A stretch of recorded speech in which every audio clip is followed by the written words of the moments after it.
કે આપણી પાછળમાં તો ટીચરે થોડી હેલ્પ થશે. આપણું જો વાપરતા વિશ્વમાં સૌદર્શની બીજા વિદ્યા વાપરતા નથી, બરાબર. આ મારી પાસે જ્ઞાન છે, જ્ઞાન નજીક તો મારું જ વધવાનું છે. પાત્રાનું જે સ્કૂલની ગાથા લે તો મારી ગાથા વધવાની છે.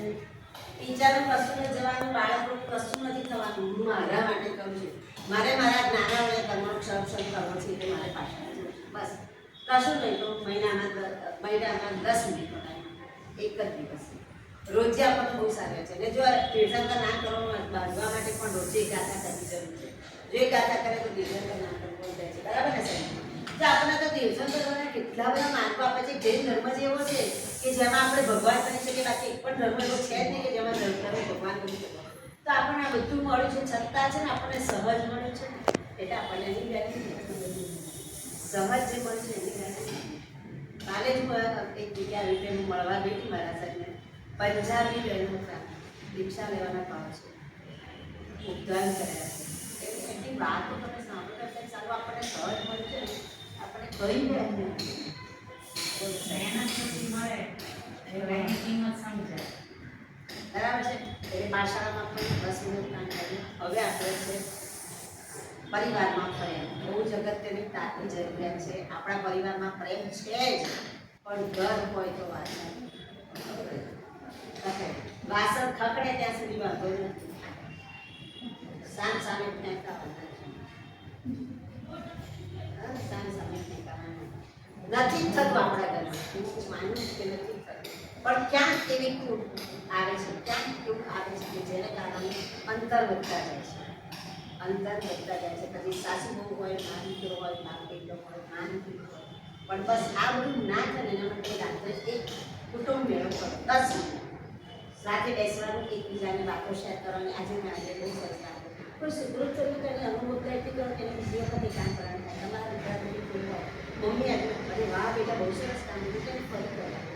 અને એ જ બધું જો ભૂલ થાય પણ આ ભૂલ ફરી ના થાય ને આટલું જ ખાલી કહેશો તો એટલું બધું આનંદ થશે. કોઈ વાત તમારાથી છુપાવશે નહીં. તો મમ્મી તો કંઈ કહેવાય નહીં, ઝઘડવા પણ નહીં, લડવા જ મળે, પપ્પાને તો કંઈ કહેવાય છે. બસ ખાલી પ્રેમ આપશો એટલે પ્રેમ મળશે. એક નાનકડું ઉદાહરણ,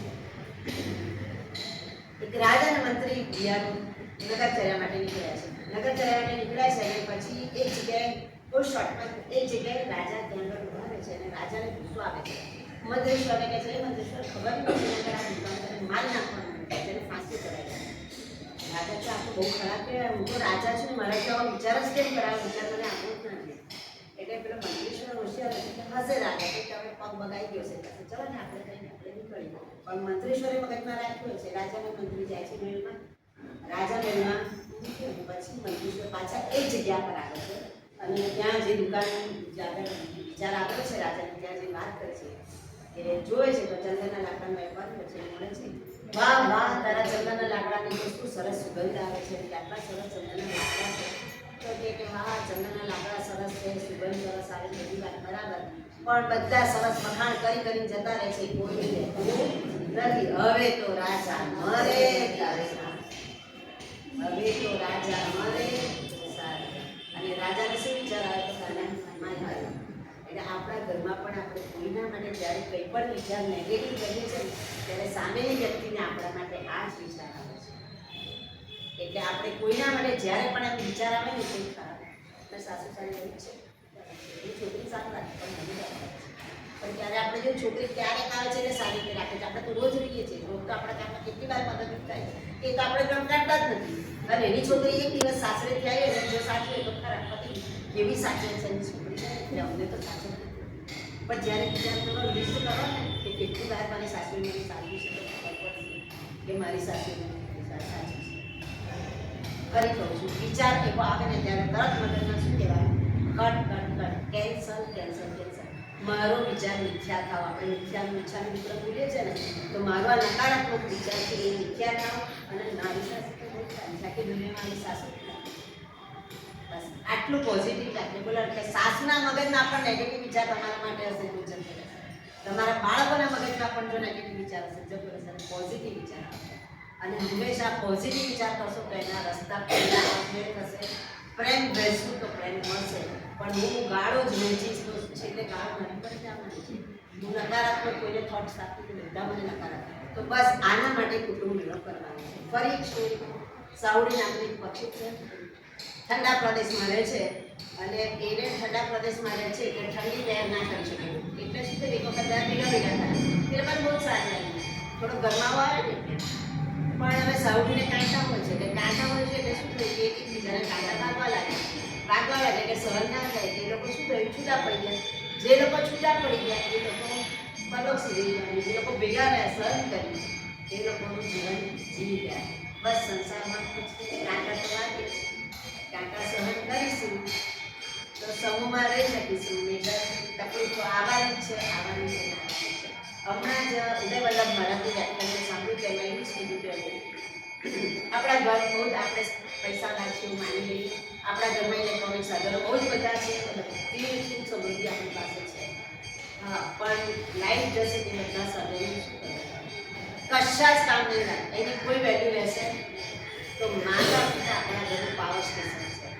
એ જ જો આપણા ઘરમાં હશે તો આપણી સુખ સમૃદ્ધિ છે, અને જો એ નહીં હોય તો આપણી પાસે જરૂર કશું જ નથી.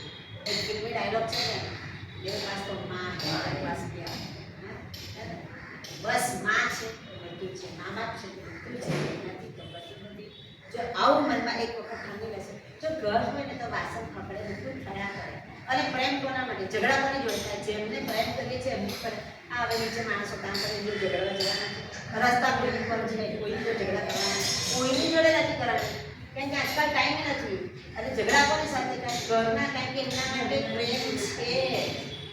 પ્રેમ છે ને એટલે ઝઘડા થાય છે.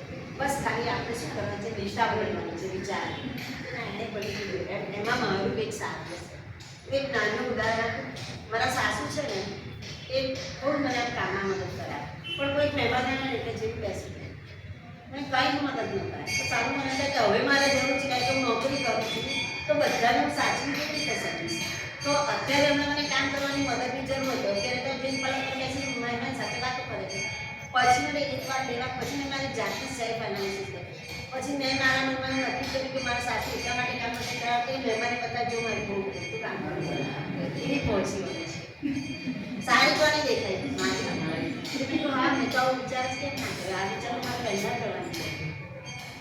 મારા સાસુ એટલું મારું સારું દેખાડવા માટે કામ નતા કરતા, પણ હું શું વિચારતી મહેમાન આવે ત્યારે જ કામ ના કરાવે, પણ જો આપણે પોઝિટિવ ખાલી વિચારીએ એના મારા સાસુ અને પહોંચી તો વળ્યા જ છે આપણાથી, આપણને ખબર છે કે નથી કરવાનું એટલે આપણે આપણી રીતે ટાઈમ મેનેજ કરી લઈએ છીએ. તો વાંધો કેટલું સારું, મહેમાનને સારું લાગ્યું, સાસુ બી ખુશ ને હું બી ખુશ. બસ દિશા બદલવાની, વિચારની દિશા બદલવાની જરૂર છે. બરાબર છે. સમાપન કરીએ કે ચલાવું છું, તમે કહેશો તો મારી પાસે સ્ટોરી બહુ છે પણ તમારો ટાઈમ થઈ ગયો છે અહીંથી. બરાબર છે.